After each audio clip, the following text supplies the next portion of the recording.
and gentlemen, Binnall of America!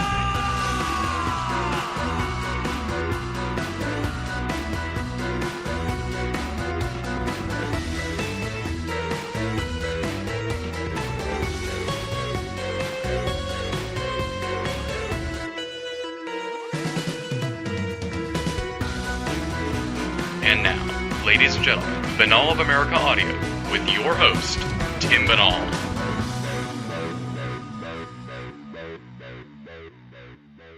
Hello out there, my friends. This is Tim Binnall of BinnallofAmerica.com with another edition of BOA Audio Season 4. Strap yourselves in, my friends, because we are about to take an amazing journey here this week on the program and next week on the program. It is our first two-part episode of Season 4. BOA Audio is finally going to head into previously uncharted waters on our program, an area of mystery once huge in esoterica but now relegated to the peripheral. I'm talking about the Bermuda Triangle. We've discussed the Bermuda Triangle in the past on this program, covering weird, lost mysteries of esoterica. I've gotten a number of emails from people requesting this week's guest on the show and this week's topic, the Bermuda Triangle, as a future edition of BOA Audio. To those folks who contacted me, your long wait is finally over, as today we embark on our journey into the Bermuda Triangle. Our guest is Gian Quasar, author of the outstanding book, Into the Bermuda Triangle. Prepare yourself now, my friends. You're going to be hearing me rave about this book for the next 2 weeks. It is a must-have book for any serious student of esoterica. And as is the case with all of our guests, I read the book before we sat down to tape the interview, so you're going to get a very detailed and thorough look here into the Bermuda Triangle with Gian Quasar. In this, our first installment of a marathon conversation, we're going to discuss the history of the Triangle, both as a phenomenon and as an enigma of public interest. We're also going to talk about some of the most famous and infamous Triangle disappearances, like the Carol A. Daring case, Flight 19, Christopher Columbus's Triangle experiences, the Ellen Austin story, the tale of the USS Cyclops, and many, many others. Here in Part 1, we're also going to cover the government's take on the Triangle, Gian's arguments against the various Triangle explanations put forth by debunkers, and disappearance flaps in the Triangle, most notably the December Hex. I'll be honest with you here, my friends, you're about to hear what I think will be looked back on as one of Season 4's very best episodes. Just an amazing conversation with essentially the very top name in Bermuda Triangle research today. He's beyond an expert. He is just amazing. He is Gian Quasar. For those of you who are unfamiliar with Gian Quasar, allow me to unleash the background information. Gian Quasar is recognized as the leading authority in the world on the mystery of the Bermuda Triangle, the man responsible for taking the subject out of the haze of 2 decades of debunker-driven obscurity and placing it in its actual and often disturbing light. He is the first person to completely document the Bermuda Triangle incident by incident. His research began over 15 years ago, and he has compiled the largest private repository of reports and official maritime documents, containing over 350 cases spanning over 2 centuries. Over 150 of these disappearances have happened in the last 25 years. Gian's tenacity in finding every scrap available has gained him popular recognition as Generation X's #1 investigator of one of the most famous phenomena topics long established by the 1970s, uncovering it for an entirely new generation, but now with actual documentation instead of the endless hype and hyperbole of public marketing. He presents his research as all facts must be presented in a mature and objective manner. His website is www.bermuda-triangle.org. Pretty simple, Bermuda- don't forget the hyphen, triangle.org. Check it out, top-notch website. You can get all the great information on Bermuda Triangle there and how to pick up the book. Without any further ado, let's rock and roll. This interview was recorded on November 19th, 2008. Gian Quasar, Part 1 of 2, talking about Into the Bermuda Triangle on BOA Audio, Season 4. Ladies and gentlemen, welcome to another edition of Binnall of America Audio. I am very excited about this week's guest. I had just checked emails from BOA Audio listeners, and I had actually had one all the way from May of 2007 requesting him to be on the show. And even further back than that, he was on the original list for guests that we wanted to get on Season 1 of Binnall of America Audio, but he's hard to get a hold of. He's sort of like the topic of his specialization here, the Bermuda Triangle. He's a little hard to get a hold of. We finally managed to find him about a week ago and set this up, and I'm very excited to be talking to him here this week on the show. He is Gian Quasar, author of Into the Bermuda Triangle, an absolutely fantastic book, folks. Stop everything and go out and get this book. Maybe you can listen to the interview and then get it, or get it and come back and listen to the interview, but definitely want to pick this up. It's an outstanding book, and I read it a long time ago when it first came out, and then I reread it this past week when I knew I'd be talking to Gian, and I'm just thrilled to have him here on the program to delve into the Bermuda Triangle. So welcome to the show, Gian, and thanks for coming on Binnall of America Audio. Thank you very much. That's the nicest introduction I ever had. Well, I try, I guess. I should note here, too, that your website is www.bermuda-triangle.org. Don't forget the hyphen, folks. Bermuda-triangle.org. Check that out. That'll have all the information about the book and how you can pick it up. Well, let's start out, Gian, with, the bio, the background. Who is Gian Quasar, and how did you get interested originally in the Bermuda Triangle? Who am I? I'm incredibly boring. That's who I am. But I developed a very interesting hobby of investigating the unexplained, because I was like everybody else during the phenomena decade of the 1970s, Generation X growing up then. We were inundated with all these mysteries. And then the 1980s started chipping away at all of it and how ridiculous all this was. And the Bermuda Triangle was one of the most popular back in the 70s, I think, probably the most popular of all the phenomena topics, if you want to label them that way. Mm-hmm. And so I'd seen all the documentaries as a kid. Then in 1990, I finally got a hold of Berlitz's book. I was in my 20s then. I was so dumb I didn't even suspect things. And so I read it, and I was fascinated by it, and I started reading all the books I could find. And I had to go to all these used bookstores to find them, or the old paperbacks or hardbacks from the 70s. And then I read Cush's book as well, claiming to have solved it all. And it was amazing that nothing past 1978 had been written. This was about 12, 13 years later, so I wondered, well, if it is true, it would still be going on. Yeah. And I started to search newspapers for what had disappeared. Afterward, newspapers are worthless for trying to find information. And then I stumbled upon the National Transportation Safety Board, and I asked them to do a database query for all aircraft posted missing, not recovered. And I got this huge thing in the mail, the old dot matrix billboard-sized paper or something. And I've discovered about 40 aircraft disappearances that occurred even during the big hype in the Triangle in the 60s and 70s. Mm-hmm. And they were never in the books. The authors relied only on newspaper accounts, which report very few. And then I did database searches for later time periods, and I found, I think, 75 more aircraft disappearances that occurred in the late 70s and 80s, and then I kept getting these database searches during the 90s. And within a few years, I realized that I had a huge database on ship and aircraft disappearances, and I was hooked. I started getting accident reports from all these briefs, and I ended up with something like 300 cases that were fully documented going back as far as the 18th century. Oh, wow. I even got the paperwork on the Mary Celeste. I got the actual proceedings of information that was held at Gibraltar and everything. I just became quite a junkie.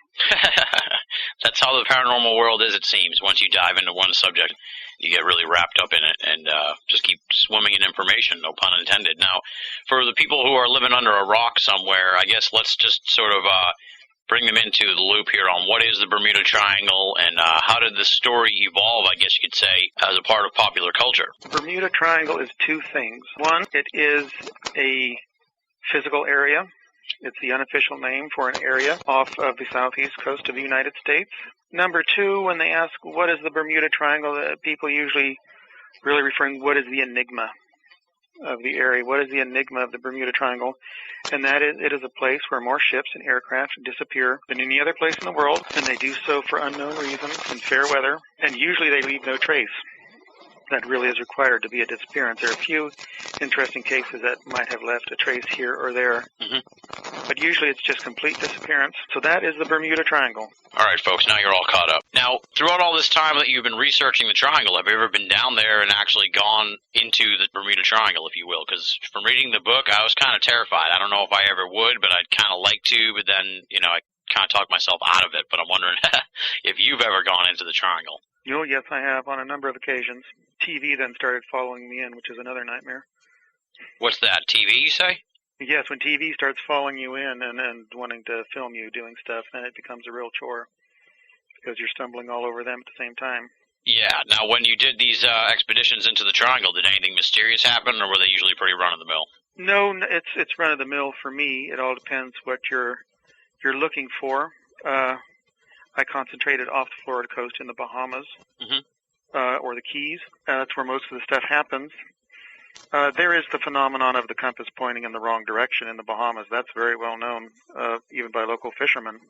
Why it doesn't get more attention is that most of the navigating in the Bahamas is done by point of land, point of sight, so they're not looking at their compasses that much. Yeah. But it is quite, it does happen quite a bit. The compass will simply point in another direction. That's bizarre. In the book, you say on average 4 aircraft and approximately 20 boats disappear per year. That's based on this big database you've compiled of what you've uncovered so far? That is correct. There are a few occasions where, such as in 78 and 79, in each year, 8 or 9 aircraft vanished. Wow. 77, nothing vanished. But usually it's around 4 aircraft and 20 pleasure boats per year. Then once in a while you will get a 1 or 2 inter-island charter freighters, coastal freighters, the smaller ones, and on occasion the big jobs. Now, since the publication of your book, which was about 4 years ago or so, would you say that average has, maintained? It has decreased dramatically, actually. Really? No aircraft vanished this year that I would really call a true disappearance. The last one I investigated was for April 2007, and that aircraft vanished. And there are a number of reasons. Economy, it really started tanking around 2000 when we had the stock market crash. The more expensive hobbies like weekend wing flying really started giving way. And then 2001, the 9/11. Yeah. A lot of people didn't want to start flying out there because they didn't know if they're going to be taken down by missiles or intercepted. There was that speculation when that crop duster vanished in October 2001. Yeah. That it was intercepted, actually, but it probably just went down in a rainstorm. But a lot of flying has cut out. It's quite expensive to maintain even a little aircraft now. Yeah, that makes sense then, that the number would go down. Now, over the course of all these years that you have on paper, documented, would you say, you said sort of like some years a lot disappear and then some years don't. Have you noticed any sort of trend like that, or is it sort of just, random? Yeah, I would say it's random. The times of year, dude, it's the Christmas time hex, as it was called decades ago. Most aircraft disappear between November and February of the year. Primarily at night, would you say, or is that a no, non-factor? Either way. Okay. Either way. Interesting. Yeah, and from what you put in the book there, it seems like these disappearances range the gamut from, really experienced pilots and people on ships to, amateur type people. So the idea that maybe it's, human error kind of goes out the window when you've got, a seasoned pilot out there that disappears in the Triangle. Yes, and there's also other factors. I mean, I'm sure in some of the cases where an amateur pilot went out and was simply never seen again, there could have been pilot error. That does happen. But in cases like Irving C. Rivers, he was coming in for a landing at St. Carrie S. Truman Airport, St. Thomas. And I believe it was November 3, 1978. And he disappeared while the tower controller, William Kittinger, was watching him. He was coming in for a landing. He was about 2 miles from touchdown. This was at night. And Bill Kittinger, Al, he prefers to be called Al, switched his view from the tower window, watching the light descend. He looked at the radar, and in between that time, the aircraft was gone. It was not on radar anymore. And so something like that is really not pilot error because they went out and looked, and there was no trace even this close to land. Irving C. Rivers had close to 6,000 flight hours. He was a qualified charter pilot. There are others who have had 18,000, 15,000 flight hours. Wow. And they're gone. And so you're talking about highly experienced pilots. Yeah, that's just strange stuff. It's bizarre. Now, one thing that I did find interesting too in the book here is talk a little bit about how even though it's called the Bermuda Triangle, it's not necessarily a triangle. It's sort of an amorphous type shape. I guess talk a little bit about the changing nature of the shape of the triangle. See, Vincent Gaddis coined the term in 1964, and he said in and about this area, and that was more or less a colloquial name for it, the Deadly Triangle. It goes back to 1952, and they're just Bermuda, Miami, San Juan, Puerto Rico, which are the nodal points of the triangle. They're just common, points of reference, and so that's really why it got its name. But most of the disappearances occur within a few hundred miles north of Bermuda, coming to the U.S. East Coast, and then around and taking in some of the Gulf of Mexico, and then back around to the Caribbean, and back up to Bermuda. So it really has no specific shape. It's in that area. There is no triangle, but that is the core area of the place. So it's still valid to call it the Bermuda Triangle. Yeah. Let's sort of talk a little bit about when the triangle became known to people. Now, I know sort of weird stuff's been going on there for a while, but what really broke it into the surface of, mainstream people, the media and stuff like that, and made it a household term as it is nowadays? Well, attention was popularly drawn out there in 1945 when Flight 19, those 5 Avengers vanished. But it did not have that name or enigma. It started to get that enigma in about 1950 when E.V.W. Jones wrote an article in the Associated Press, and it was he mentioned Flight 19, and then he had some spectacular disappearances in recent years to also add to it, like the 2 Tudor 4 aircraft that vanished, and a DC-3 coming in for a landing at Miami in 1948, which vanished. And so that began to attract attention to the area as a unique place for disappearances. 1952, George X. Sand wrote an article in Fate magazine calling it the Deadly Triangle. And then it was Vincent Gaddis in 1964, February edition of Argosy, that called it the Deadly Bermuda Triangle. And that really, the moniker really hit home with people, and it just began to escalate from there until the big fever about the Bermuda Triangle in the 1970s. Yeah, and what do you think caused that fever in the 70s? Just that, more people start hearing about it and looking into it, or it's just sort of like, it sounds kind of faddish almost, if you will. Well, the anti-establishment movement was part of it. Question our past, question the established norm. It created a very big market in the press and publishing to publish very unusual books, just like Chariots of the Gods and so forth. And so I think that helped people open their minds. And mystery was a big thing. There was the magazines Argosy and True and Saga and all those that always had articles like this. Yeah. But Berlitz's book in 1974 really made it the phenomenon because that sold 5 million copies in hardback. And his collaborator was Dr. J. Manson Valentine, who had actually been the in situ investigator out there for years. And there was much in Berlitz's book that was reminiscent of Chariots of the Gods, of super civilizations of the past. And that, of course, was just the big phenomenon, thanks to Eric von Däniken. Yeah. And we'll get into later on in the interview here, we'll get into sort of how it seems like the triangle's fallen off the radar, no pun intended, but we'll save that discussion, I guess, till the end of our conversation. I wanted to talk now about plane and boat disappearances. Is there sort of like a textbook look at how they disappear? And I guess let's start with that, because I also have a follow-up question about the ships and stuff, but let's talk first about, just if there's a general pattern to the disappearances. Well, there's a standard disappearance, and then there's the bizarre disappearance. A standard disappearance would be the boat sails out from the port and is never seen again, or makes a few reports that are just, part of the boat plan. We're here now. Everything's fine. Aircraft, standard disappearance, takes off, files a flight plan. It's heading from here to wherever, never turns up. A search finds nothing. So that's standard. The bizarre disappearance has evidence, such as the aircraft was on radar. The boat left an enigmatic sudden message. The aircraft might have been observed, such as in one case in 1984 had 6 people in it. It was flying from Miami to Bimini, and it slowed its airspeed. It was a twin-engine aircraft, so it would fly pretty fast. It slowed to a dangerous speed of 90 nautical miles, plunged off the radar.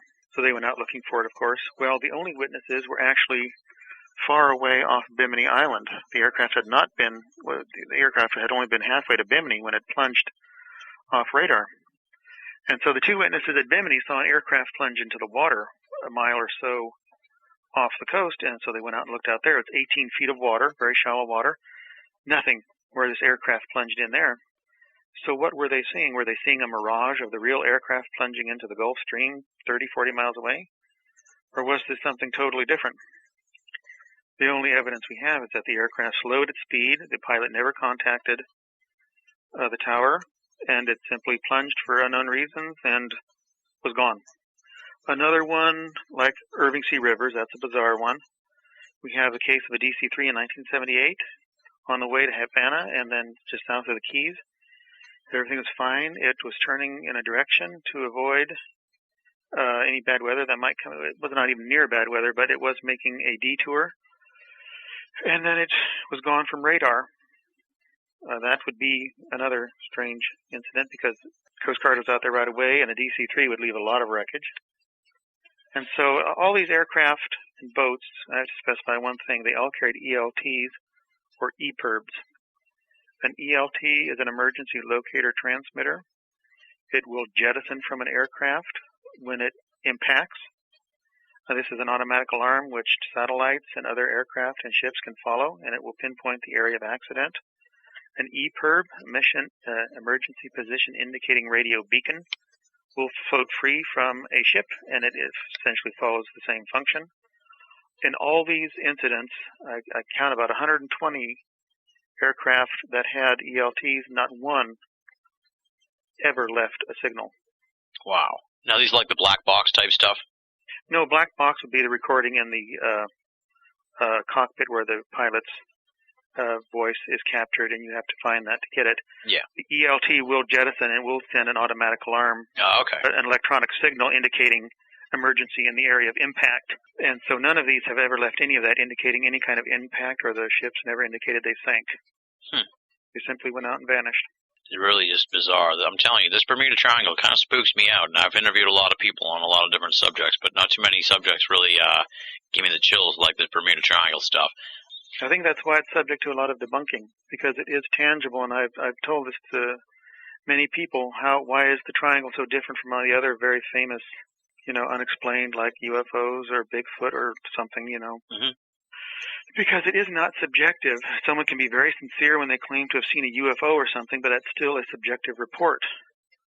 And but the ships and aircraft exist in registers. The people, we have their names, and they took off, and they are no longer with us.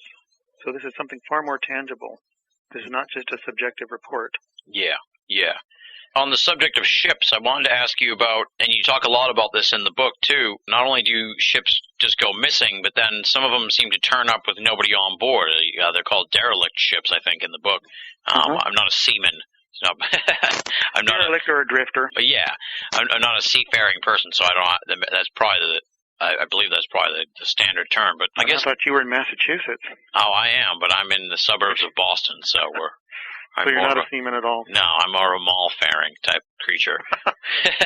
But that sort of adds another layer to the triangle because, if somebody's up in a plane, if they disappear, the plane can't just come back to port or be turn up in the air floating around somewhere. You need a person running the plane. But with the ship, people can disappear and the ship turns up all of a sudden. So it's sort of like two different areas there going on as far as ship phenomenon in the triangle, correct? And talk a little bit about that. Yeah, derelicts are very interesting. If you have just one person aboard, well, they can fall off, and that does happen. But there are cases where there are 11 people on board and the ship is found deserted. There are more recent cases. There was one where 3 people, it was, I think, off Virginia. Then another one off Virginia going out beyond the Capes. The dog was still on board, but the owner was gone. There's quite a few. There's actually one incident where an aircraft was apparently abandoned in midair. Huh. What did someone fly over or near it? Yeah, they were cruising by it trying to see what was going on, and no one could see anybody inside, and the aircraft eventually just ran out of gas and crashed in the ocean. Wow. That's actually a famous case because a famous football player was on board. That famous case where the aircraft took off, what was it, from Louisiana, then was later found off North Carolina, heading out in the Atlantic? Huh. Interesting. See, I never heard of that. Was that within the book? No, because it's very sketchy. I mean, it really did happen, but I did not really deem it the Bermuda Triangle. It was probably abandoned before it even got there. But just there have been cases where there were derelict aircraft. But the boats, Mary Celeste is a famous one. It's not a triangle case. The Carol A. Deering, that's a famous triangle case where the ship had, I believe, 11 on it, and it was seen by the lighthouse keeper, and they were on board. And then it went aground at Diamond Shoals, and it was completely abandoned. So that kind of stuff does happen. Even modern. That was 1921. There is the case of the Hawarden Bridge, which was a modern freighter, and it was found abandoned in 1978. Wow. And so the ship was, one of those coastal freighters. It was found off the Windward Islands, I believe. Strange. Now, see, like I was saying, that adds another layer to the mystery. A skeptical person or a debunker would say, that the ships are just felled by natural situations. But if people are disappearing and the ships are turning up, that adds a whole other element to the story that gets overlooked. There is a case, actually, of an aircraft. I just remembered it found, I believe I did mention this in the book, is found about 1,500 feet down the Florida Straits off Florida. And I think it was Graham Hawkes who found it, the well-known salver. And so they examined the aircraft, and there was no remains, of course, indicating anybody was inside, but it was a small Piper aircraft, and they had their remote sub-automatic robot or whatever open up the door and look inside and everything. And the aircraft was sitting there, and the key was gone and everything. And you don't ditch an aircraft and then take the key before you get out. Yeah, I remember that one from the book. Yeah, it was a strange one. And then diving into some of the specifics here of the book, I did want to ask you about a couple of infamous flights that were in the book that sort of piqued my interest. And one of them here was from May 27th, 1962, where the plane disappeared and there was a search for it. Then all that turned up was a mysterious nose wheel that had a lot of elements that we might get into a little bit later, the Hutchinson effect, but it sounded like sort of how in the book you talk about how the Hutchinson effect combined wood and metal into one thing.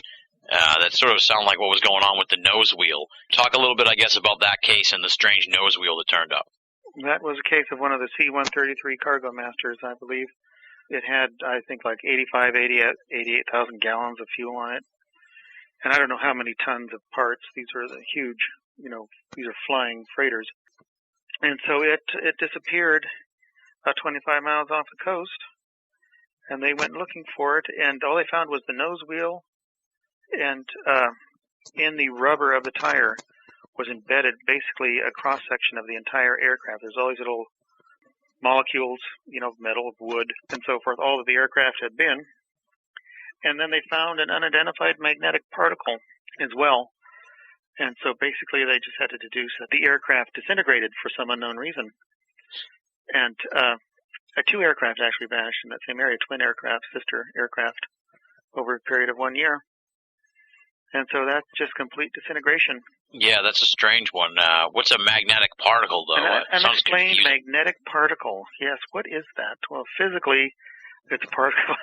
It's something they weren't expecting. I would never got that far into atomic physics, but just according to the bland dialogue of the report, it was an unexplained magnetic particle. So it's a magnetized particle that was not, can be identified as aluminum or anything else. It was simply, they have so many different tests that they can just determine what all this stuff is. So if they couldn't identify it, it was something worth mentioning. Sounds like it. Yeah, that was really strange. I was a little confused by that. I was like, what's a magnetic particle? I don't even know what that is.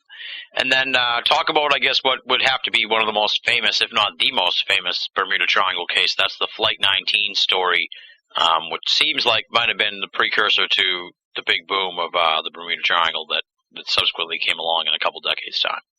Yeah, that was basically what drew people's attention. Because who would expect that an entire squadron of 5 aircraft could vanish? They took off on December 5, 1945, for a routine patrol over the Bahamas. They were all qualified pilots, regardless of what some people have claimed. Naval pilots are trained in advanced overwater navigation, something that Army pilots don't have to be trained in. the Navy pilots also have to be trained in landing on carriers. So they were at the advanced stage of their training, and so they were just going to go out and mock bomb a target at Bimini Island near Chicken and Hen Shoals, continue on to a Great Stirrup Cay where they would turn north. They would cross Grand Bahama, and then at Great Sail Cay, they would turn southwest, actually, and they would cross Grand Bahama at its tip again, and then they would come back to Fort Lauderdale, to the Naval Air Station. So it was only about a 2-hour and 15-minute flight over a very island-crowded area. The weather was fair, 67 degrees, with a gusty wind from the southwest up to 35 knots. And so this is one of the strange ones. It was not a sudden vanishing. Taylor, the flight leader, later reported his compasses were not working, and he believed he took them off course following his compasses, which he thought were working at the time. And so now he was completely lost, and he realized that his compasses were the ones not working. Anyway, you have 5 pilots with compasses, and still they headed out over the Atlantic, going northeast and then east, where they had a big disagreement about direction, and the flight turned and head west. And according to all the radio dialogue, which I have from 5 different stations listening in, they continue to head west. And so the mystery is, why did that flight never cross the coast and come back to some base along Florida? Yeah. And the fact is, they never did. They never turned around, regardless of all the rumors that people say, oh, they just kept going back and forth. That is not true. The flight leader suggested they turn back around and head east, but he was no longer in command. A student pilot, quote unquote, had taken over. The student pilot was named Edward Powers. He was actually senior to the instructor Taylor. He outranked him by 6 months seniority, so he did continue to lead that flight west, and they still never made it. Now, there's many angles of this mystery. That's why I wrote a 127,000-word book on it. It's still coming out to be published. Just on the Flight 19 story? Yes. Oh, wow. They flew into oblivion. It's been a long time in the works for publishing, but in a manuscript form. This is what did inspire Sci-Fi Channel and NBC to do a 2-hour special in 2005 to celebrate the 60th anniversary of the flight. Mm-hmm. And this also inspired E. Clay Shaw in Congress to sponsor a resolution, which did pass on November 17, 2005, and passed 420 to 2, and that resolution honored all the men of Flight 19. And so I was very proud about that. The book wasn't even out yet, but it still inspired a resolution in Congress from all the material I had in the book on Flight 19. Larry Landsman, who is the senior project director at Sci-Fi Channel, pushed for this through Podesta Mattoon, and so NBC backed it and everything. There was a lot of publicity back then. Awesome. But anyway, the big mystery of Flight 19 is actually the fact that they got lost initially in the Bahamas, and they got out of the Bahamas because later a radio triangulation of their messages proved that they were in the Atlantic off of New Smyrna Beach. So how did they get out of the Bahamas without seeing a familiar landmark? And that is the big mystery. There's no way they could have overflown some of those huge islands and not seen them. Yeah. And even, just like you said, 5 planes, just the odds, of all 5 going down and disappearing is just astronomically bizarre. There's an awful lot to Flight 19, which is, it's a bizarre case, but it's way outside on its own. It's not simply something you encounter in any other case in the Triangle. There are a couple others that have long, drawn-out radio messages that completely confuse the towers, but it's an individual aircraft. As in 1981, there was a pilot who kept signaling Mayday, and this went on for hours after his fuel supply was gone, and he was heard in the Exuma Islands. And so how was he being heard after his fuel supply ran out? Well, we still don't know. Then in 1980, there was another one where a pilot took off from St. Thomas, was flying to Miami, reported himself off Miami 5.5 hours later, and he said he is confused, disoriented in clouds. He is going down to ditch. He was at 150 feet altitude already in clouds at 150 feet. And Miami, of course, confirmed it was perfectly clear weather. They sent rescue planes out there, couldn't find a thing. He was not overheard by Miami when he sent his mayday. He was overheard by 2 airliners off Bermuda, 1,000 miles away. 11 hours later, he is picked up by Caicos Island Tower, which is about 600 miles from Miami, between St. Thomas and Miami. They picked it up clear. It was a young man's voice. His name was Peter Jensen. But it was a young man's voice, they said. They got the call letters correct, 9027Q. He was 10 minutes out, and he wanted permission to come in for landing, and he never showed up there either. So this was 11 hours after fuel starvation, and then he disappears there as well. Yeah, that's strange how there seems to be definitely a time element, which we'll obviously talk about a little bit later on, going on here with the triangle, especially with these messages that come in like way after the person shouldn't even be out there at all anymore. How many of those do you think you got in total of strange messages that come back after presumably the person would already have run out of fuel and stuff? Well, those are two cases right there. There's a few more. Yeah. There is a ship case, a boat case. I can't recall it off the top of my head. But it does happen. With the last one, with the Peter Jensen case, it was not indicating like it was a delayed message. He said he was someplace where he could not have been. He could not have been at Caicos Tower. You cannot land at an airport and refuel and not be clocked in or out. So how was he there at Caicos 11 hours after the fact? Yeah. So it's not a delayed message. It's basically he's not even supposed to be around. Yeah. It's an anomalous message, I guess. And let me see if there's any more flights. We kind of covered a lot of the big flights here. Is there any other ones you think we should talk about, or can I move on to the oceanic part? You can move on to the ocean. There's so many aircraft ones that I could keep going. So yeah. They're easier to document because they are all investigated. Boats, as surprising as it may be to many people, are not investigated when they vanish. They're just listed as overdue. There has to be some reason for the Coast Guard to investigate, and the NTSB does not investigate. And Lloyd's does not investigate the smaller stuff either, only the big freighters. So if you're on your own when you go out on a small boat. Keep that in mind, folks. Keep that in mind before you go out on your boat, that you're screwed if you go missing, because no one's going to be looking for you. They'll look for a while, but they won't investigate. Okay, there you go. People won't investigate. They might not even look because they don't know where to look. That's true, actually, yeah. If you don't show up, yeah. Let's talk about the oceanic elements to the triangle. First thing I wanted to ask you about was the Sargasso Sea, because this stood out to me as something really bizarre and unusual. Is this unique to the ocean in itself, or these Sargasso-type situations pop up elsewhere in the world? This is unique in all the world. All currents of the ocean interlock at one point and have seas within our oceans. But only the Sargasso Sea is noted for its thick growth of sargassum, is what it's called, I guess from Portuguese, meaning grape. Little grape-like bladders keep the seaweed afloat. And so it's native to the area. It simply grows at sea. And when Columbus first came across it, he founded the area thinking land must be close by because seaweed's only seen around land. But no, the closest land is miles below.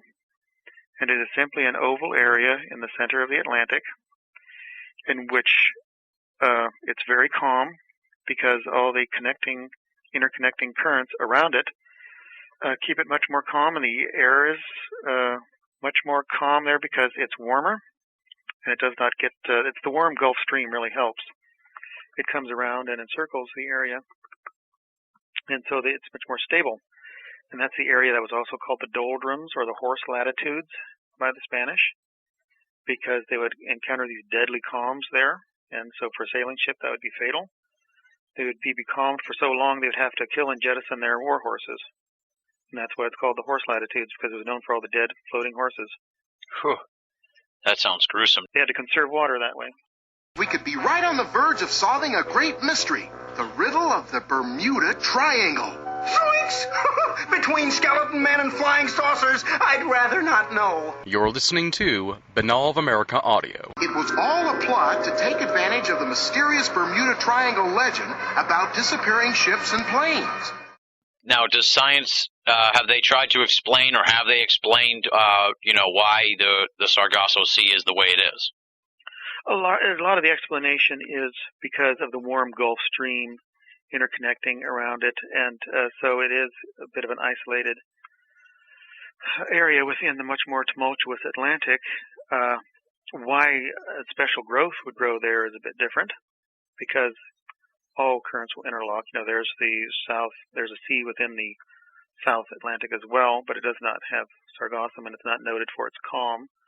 But I think they largely think it is the Gulf Stream. I'm sure there's other factors. Its location on the Earth, obviously, is crucial. And but what's interesting is that the area is also known for power blackouts. So not only in the days of sail did the wind cut out, but in the days of electronic and motors and so forth, sometimes they'll cut out. And you'll have motor vessels simply drifting. Oh man, that would be nightmarish to be stuck out at sea like that. Before we get into some of the more contemporary or relatively contemporary stories of seafaring incidents on the Triangle, let's talk a little bit about the whole Christopher Columbus elements to the Bermuda Triangle, because he did document some experiences while sailing through there. And one of our columnists at Binnall of America, Richard Thomas, he did a piece on the Bermuda Triangle for the website, and he mentioned some of these Columbus stories, but since you're the expert, I'd like to get your take on what sort of stuff did Columbus document while exploring the Triangle and sailing through there.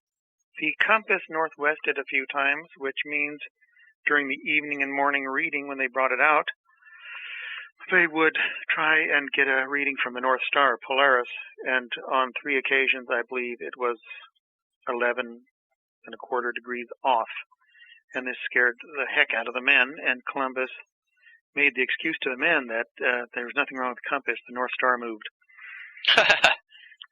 And so that calmed them down, but it did happen on 3 occasions. It's listed in the Diario that Fray Bartholomew de las Casas wrote based on Columbus's log. And then there was the incident in the Sargasso Sea. He did note the seaweed, how phenomenal that was to the men. And then the sea rose without any wind whatsoever, suddenly pitching them all about. That could have been a sea quake, I suppose, but that scared them to death.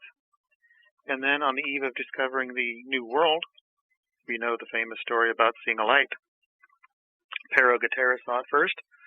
It rose up, and then it hovered a bit, and then it disappeared. And they sailed on to that point and found Watling Island. It's believed to be Watling Island anyway.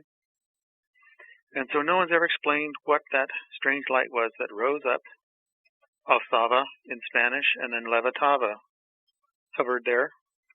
Guys are going to say it was a UFO. There's people who can say it. Well, they tried to say it could have been native fishermen out trying to track their catch with torches, but it was simply too far away for that to be that. Yeah. There could have been a bonfire on the beach, they thought, but I do have Bartholomew de las Casas' Diario, and it's both in Spanish and English, and those are the words, that it alzaba, which rose up, and then it levitaba, so it, levitated. It hovered. So it definitely stands out from what was possible from technology of the day. Definitely not too many explanations for that one. And then it disappeared, but it doesn't say how. Did it disappear by rising up, or did it just twink out? That's true. We could have used a little more detail, I guess, from the Diario. Now, one case that stood out to me as particularly chilling was the Ellen Austin case from 1881. I guess talk a little bit about that one, because it features like a double disappearance of people, which was really freaky to me when I heard it. So I'd like to have you sort of recount that story for the folks listening. And it was first documented by the famous Rupert T. Gould, who was the famous British commander of the Navy, who was always known for his commentaries on the BBC and his books about the unexplained, oddities and enigmas and so forth are some of his books. And then it was later called into question in the 1970s. I think even Larry Cush in his book, The Bermuda Triangle Mystery Solved, said there's no evidence for the ship at all. I'm actually quite proud of my research because I broke my back trying to find that incident. And indeed, at the time, in 1880, there was no Ellen Austin sailing. In 1881, when this was supposed to have occurred, August 1881, there was no ship Ellen Austin sailing, and Lloyd's confirmed that. However, I prodded them to look a little more, and they found out that the Ellen Austin had indeed been renamed the Meta. It was bought by a German company, and so it was probably sailing under the name Meta at the time. And it was north of Bermuda when it found a ship derelict. The captain ordered a prize crew to go aboard, and they were going to sail this in tandem with the Ellen Austin to Boston, I believe, was the destination, or New York. And so it'd be a big salvage and a bonus for them. So there was a squall that later hit, and both vessels got separated. And the Ellen Austin came upon the schooner again, the vessel. And checked, and this time the prize crew had vanished. And so there's two different stories to it. The Ellen Austin just sailed away then and didn't want to have anything to do with a cursed ship. The other story is that they found the ship the first time, put the prize crew aboard, and then went sailing off, and that the ship and the prize crew vanished. That it wasn't found a second time deserted. So the second story is probably more true, but we simply don't know. It's not that well documented after that point. Yeah. Well, it's quite an old story from 1881. I mean, that's nearly 130 years at this point, so. Yeah, but it first appeared, I think, in 1944, and Rupert T. Gould still had some information on it. He talks about it in one of his books.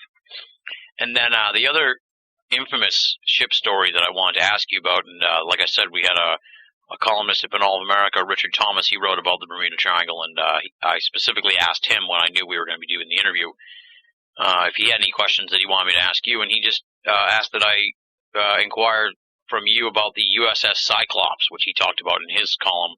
Much like Flight 19, it's one of the more infamous disappearances in the Triangle. It is, and I just finished my book on it recently.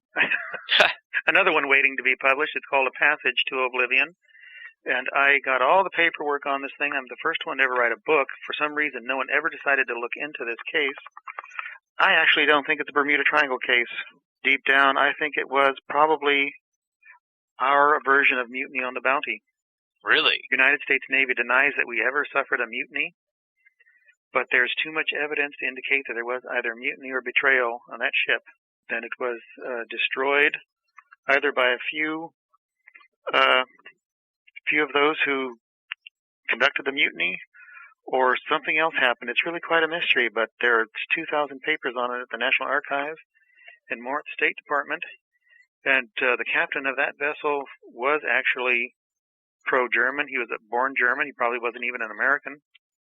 And he had German men on board, and the ship was really at the nest of a lot of fifth columnists. Wow. And so it really is possible that we did suffer treason at one point in the Navy. Interesting. Now that's really strange. I guess for the folks who haven't heard the Cyclops story, I guess tell them the mainstream version. Yeah, the mainstream version is that the ship made an unscheduled stop at Barbados on March 3, 1918. It was in passage from Rio de Janeiro to Baltimore with a cargo of manganese ore. And so Captain Worley ordered the ship to stop at Barbados, where he took on more supplies and more coal. According to the consul there, Brockles Livingston, he found out that Worley didn't need any of it. He took an instinctive dislike to Worley based on his behavior, but he nevertheless paid $775 for the extra groceries. The ship set sail the next day, March 4, was not flying the homeward bound pennant, turned south instead of north, and was never seen again, never came back to Baltimore. And so 309 men vanished, and a 520-foot ship with a very valuable cargo of manganese, which is needed for armaments production. And the consul there, Brockles Livingston, did his investigation, found out that the men were complaining about the damn Dutchman, quote-unquote, who was their captain. And that was an expression for a German back then, not a Hollander. A Dutchman was a German, a Deutsches Mann. And there was rumors of an illegal execution at sea, of trouble en route hither from Rio. And it turns out in investigating Worley, he really was something that popped out of the pages of sea lore from 100 years prior. He was just a brutal skipper. And so it is possible that that ship, although it did vanish technically in the Bermuda Triangle, right in the heart of it, it may have vanished for other reasons. It really may have been a mutiny or betrayal to the Germans. Interesting. Wow. The Consul General of Brazil was aboard as well, Gottschalk, Alfred Louis Moreau Gottschalk, and they investigated him and found out he was very pro-German as well. Now, you base your thoughts on that this is probably a mutiny based on all this information you've sort of uncovered and found out about just the pro-German sentiment of some of this crew? Mm-hmm. And all the brutality of the captain against men. There were men who had sailed with him who testified then. They, were not on this voyage. They described earlier voyages. The captain was a drunk. He was brutal. He was very pro-German. He was abusive. And he chased some of his officers around the deck at the end of with the pistol in his hand. Wow. He was actually quite a character. He had a hell of a sense of humor. But he was really our Captain Bligh. I presume that there's no sign of these folks turning up anywhere in Germany or anything like that. You would wonder. We did a big investigation of that in this country, and Admiral Robeson even went over there with the Armistice Commission for Versailles, and he tried to get information out of the Germans. I don't think they did much of an investigation. But during the closing days of World War I, there was always the big rumor that the Cyclops was seen at Kiel in Germany, and the men were in prisoner of war camps and so forth, and never found one of them. Although the Cyclops carried 3 prisoners on its way north. One had committed a murder on a ship. The other 2 were involved. One was named Defoe, Barney Defoe. A man with that name was seen in Paris, and he said he lived in Long Beach, and so a Navy man just reported to his sister, who lived in Long Beach, and she went and talked to the family, and they insisted it couldn't be their son, or he would have come back or something, and she wrote, I have her letter, she wrote the government, and they did an investigation, and her brother was really quite sincere. He was in the Navy himself. He said he met Barney DeVoe in Paris, and it could be that one of the prisoners survived. Wow. That one of the guys that had nothing to lose in a ship that mutinied, he obviously would have been set free then, instead of coming back to serve his life sentence. Yeah. But it was amazing that of all the men they could never prove that didn't die on board, it would be one who was a prisoner. Yeah, that is ironic.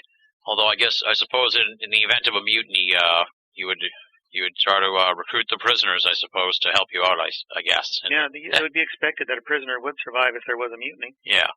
Now, in all these cases of ships that have disappeared, and I think you mentioned one in passing in the book, but I wanted to ask you, is there much information or are there many incidents as far as submarines going missing in the Bermuda Triangle? One vanished during the war. It could have been friendly fire in the Straits, Florida Straits. There is the famous case of the Scorpion, which disappeared for a while but then was later found. It, however, was 400 miles from the Azores. The Thresher disappeared in 1963, but that was more or less off New England.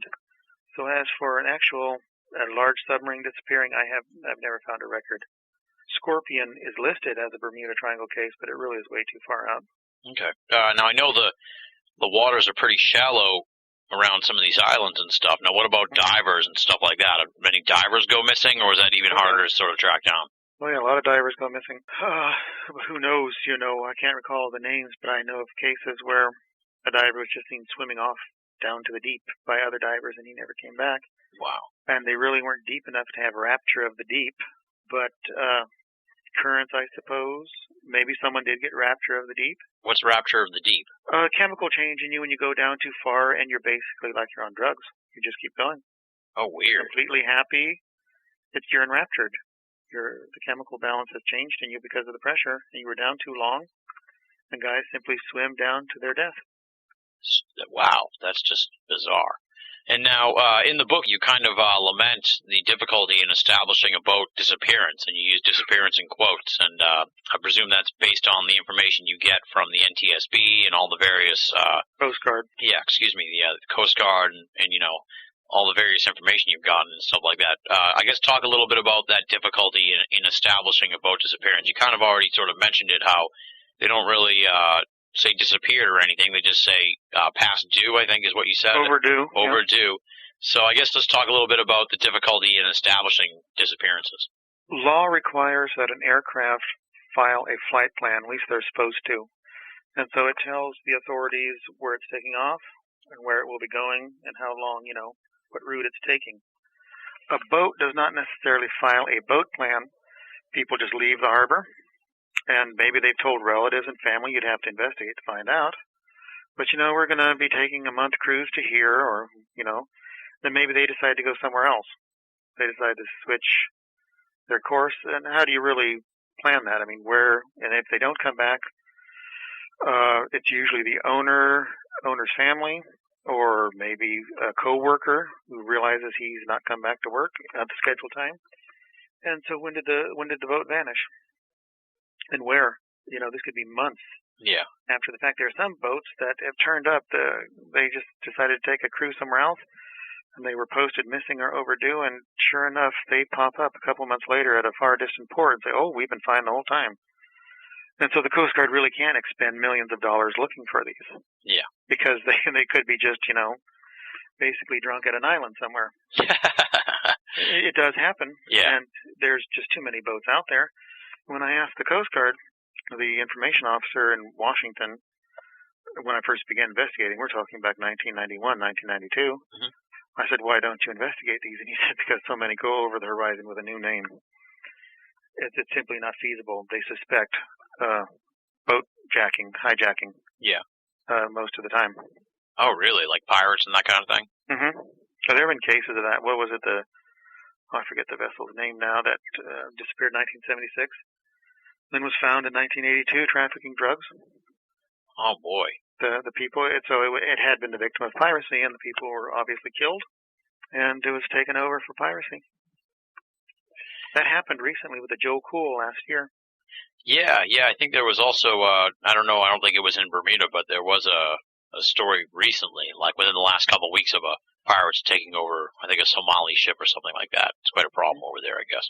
Now, in all the cases you've investigated and all the research, I guess you could say, that you've done, could you put an approximation on the number of planes and boat disappearances total that you've uncovered and that could be attributed to the Triangle that you think are legitimate, true Triangle cases? From the 1940s to World War II, I would say 200 or more aircraft. Could be 1,000 boats. Wow. And that's from now until back to the World War II, you say? Mm-hmm. Wow. 1,000 boats. So 75 years, maybe. 65, 75 years.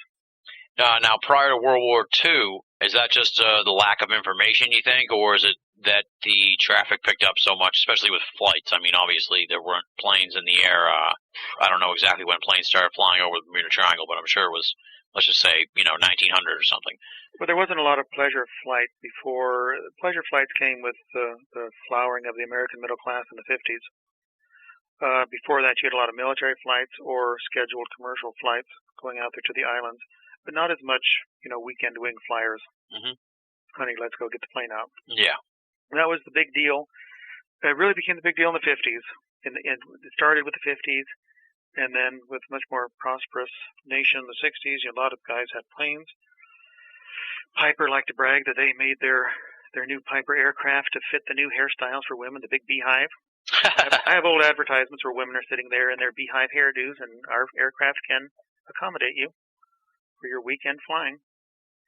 And so it's obvious that, there's going to be a lot more aircraft then, because simple mathematic probability tells us more are going to disappear when there's more flying out there. Yeah. And that's largely the reason why prior to World War II, there's not much. The records are very scant, but there simply wasn't a lot of flights out there. Okay.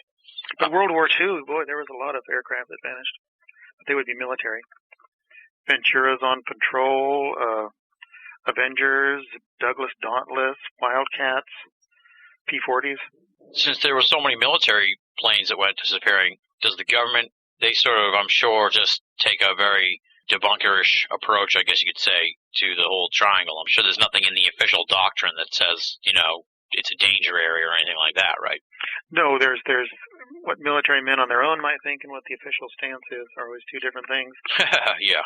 But the government will recognize the area has special, unique dangers, but it will attribute these to the currents of the Gulf Stream, it used to attribute it to the agonic line of the magnetic field, and stuff like that. The government's official opinion was drawn up by the Coast Guard and was something like 30, 40 years old until the past few years, in which they finally updated it and took out some very passé and impossible excuses. And fortunately, they did contact me first, Chief Petty Officer at the St. Petersburg branch of the PR.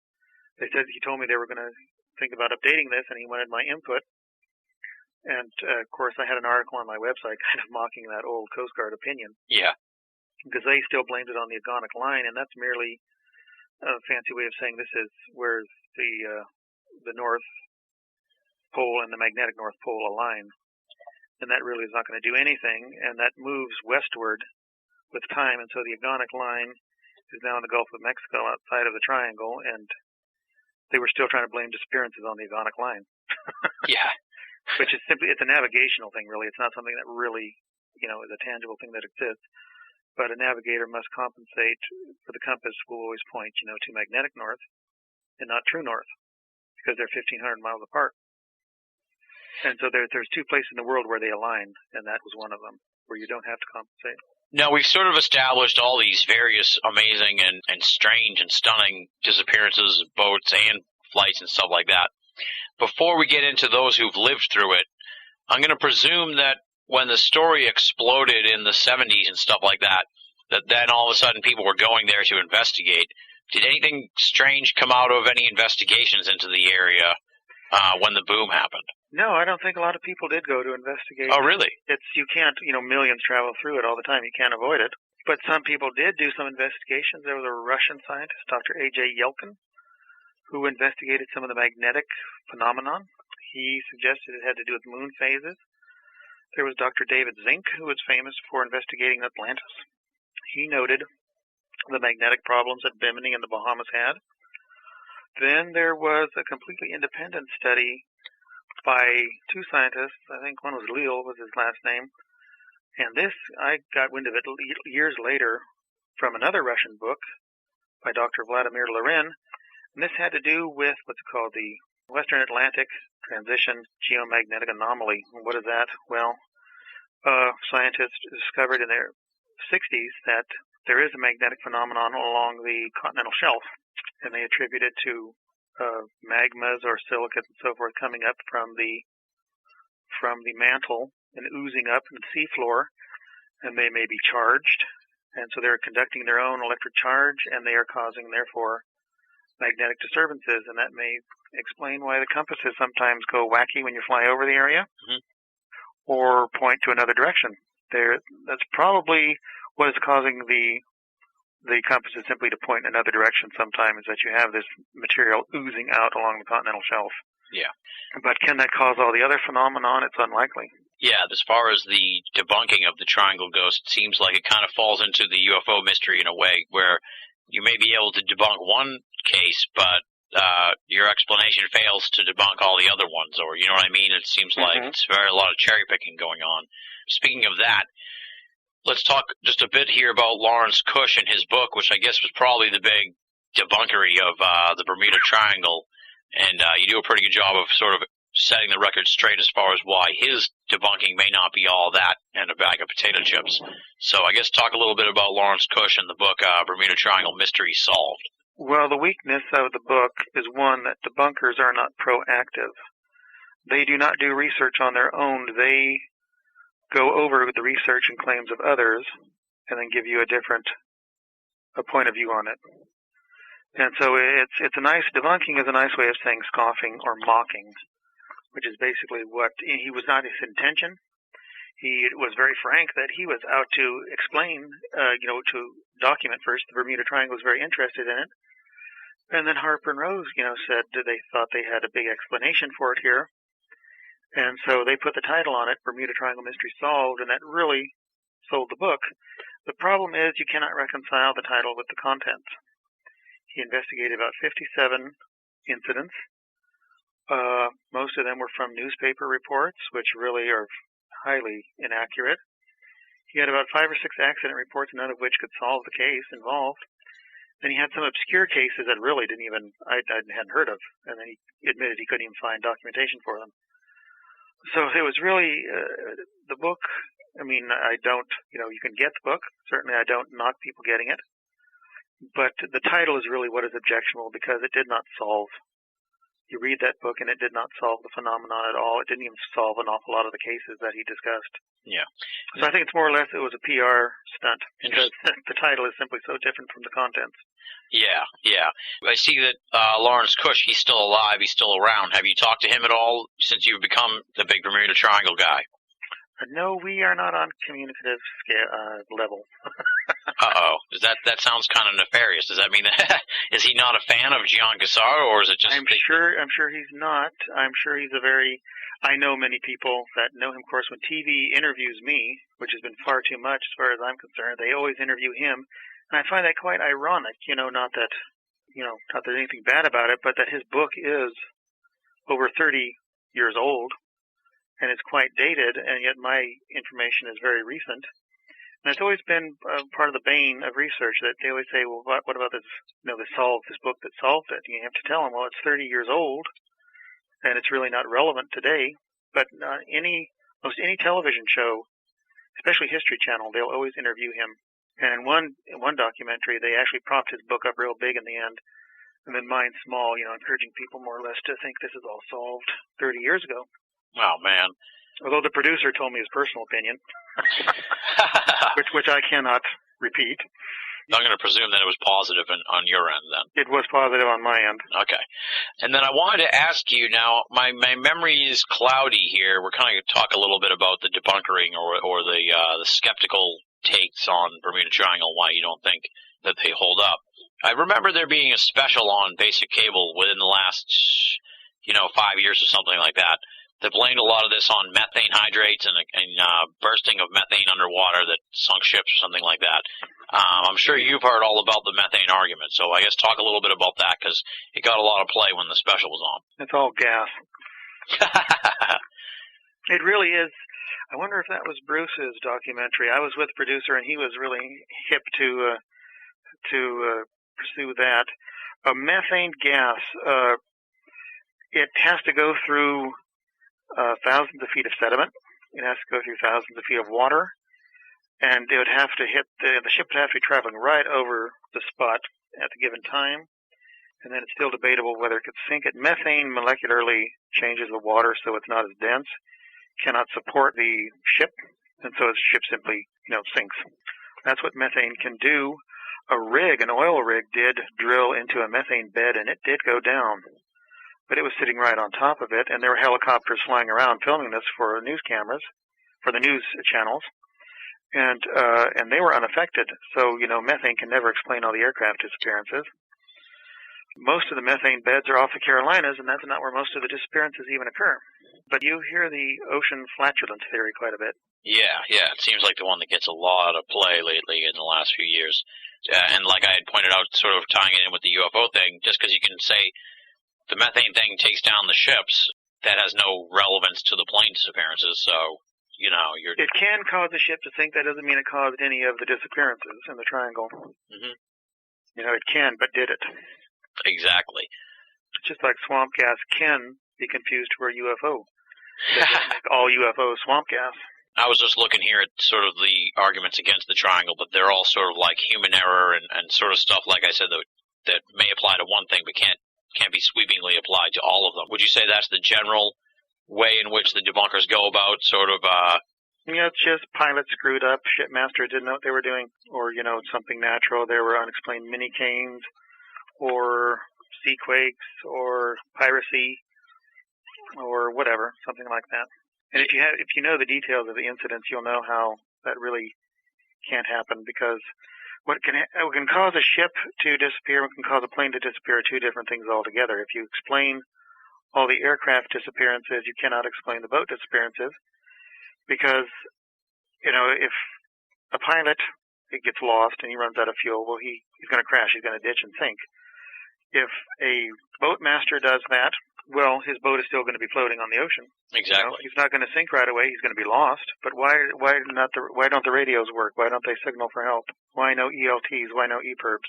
Now, I'm not sure how many cases you have with radar reports, but from what it sounded like for the ones I read in the book, they're here and then they're gone within seconds. The time of disappearance, if you can sort of chart it based on the radar, is 40 seconds or something like that, right? In some of the older ones, yeah, radar scope arm can go faster now, so that an aircraft can disappear within 10, 12 seconds. Wow. You probably know this, I hope. If a plane's like up in the air, let's say this is a non-triangle related disappearance or crashing or downing, if you will. If a plane's going down, would it still appear on the radar, or would it altogether disappear if it's, crashing into the ocean? It should appear on another sweep of the arm before it disappears.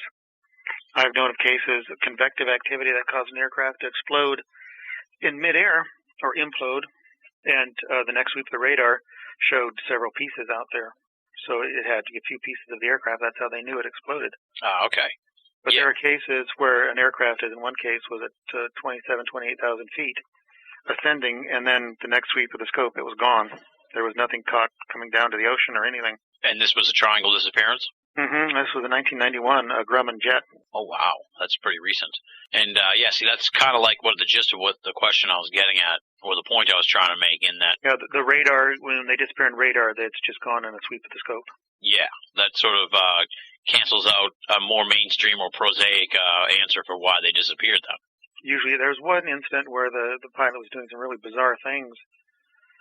And the tower contact, the guy was so mad, the tower controller said, well, you can't make those turns without telling me. And the pilot didn't know he was doing it. And then the aircraft disappeared for 30 minutes and reappeared again and then rose up and then vanished and was gone. So there are a few cases like that. Wow. When the tower controller's yelling at the guy and the pilot responds, he doesn't even know what he's talking about. He thinks everything's fine. That's bizarre. That was in 1999, May 12, 1999, that happened to one. Wow. See, that's even more recent and spooky. Now, that sort of actually is the perfect segue into the next sort of section I want to talk to you about, and that's those who have lived through it. You have just an amazing chapter in the book about those who lived to tell the tale. How many, roughly, would you say, people you've heard from or stories you've collected from people that, seem to have been in the mix of the triangle phenomenon and managed to get out of it? We're going to end the first installment right there and leave you waiting on that cliffhanger until next week's episode. Stay tuned for a little more on that in the official preview here at the end of the program. Big thanks to Gian Quasar for coming on the show and giving us so much time. You're going to hear more from him next week. But until then, you can find out more on his book and his research at the website www.bermuda-triangle.org. Fantastic site. Check it out. Since we're right up against the clock here this week, we are going to forego VOA audio listener feedback. I've read about 6 in the last couple weeks anyway, so we'll take a pass in the interest of time constraints this week and bring it back next week. If you want to be a part of VOA audio listener feedback, here's how you do it. 3 ways. Either go to Binnall of America and click the contact button, or simply write to boaaudio@hotmail.com. And the third option, which you'll be hearing a little bit more about in a moment, join and post at the official BOA message board, theusofe.com, theusofe.com. Speaking of which, I teased this last week at the end of the episode. This week, I'm going to reveal all to you, the great folks who tune in to the very end of the program. This year, for the 4th annual BOA Audio Holiday Special, we're offering all the great members of the USOV.com the opportunity to be a part of this year's festivities. In the Vault section of the forum, there is a thread titled Ask Stanton Friedman, and all the different members of the forum have the opportunity to present their own question for the father of modern-day ufology on the BOA Audio Holiday Special coming up in a couple weeks. So, if you're listening to this and you're not a part of the forum, but you want to take part in this really cool opportunity to be a part of BOA Audio in a big way, here's how you do it. You go to Binnall of America, click Forum, or simply go to www.theusofe.com, theusofe.com. Join up. It's totally free. From there, go to the vault and punch your question in, and we'll throw it into the rotation for the BOA Audio Holiday Special questions portion of the program. The deadline to post the questions in the thread is December 10th, but to be honest, I'll probably extend that by a few more hours because we're not taping the interview until December 11th in the afternoon, so you got a little bit of time here if you're listening to the show on the evening of the 8th or during the 9th and 10th. Why are we doing this? Well, it is the 4th annual special. I want to add a little twist to the proceedings, and I also want to give back to the really awesome folks who are part of the USOV by giving them the opportunity to be a part of the special. They are the hardcore BOA supporters. They are some of my great friends, and it's going to be awesome to have them a part of BOA audio history in the annual special. And I want all the other folks who are listening here at the end of the program to feel free to take part as well. Join up at the forum. Newcomers are always welcome. We'd love to hear from you. We'd love to have you on there.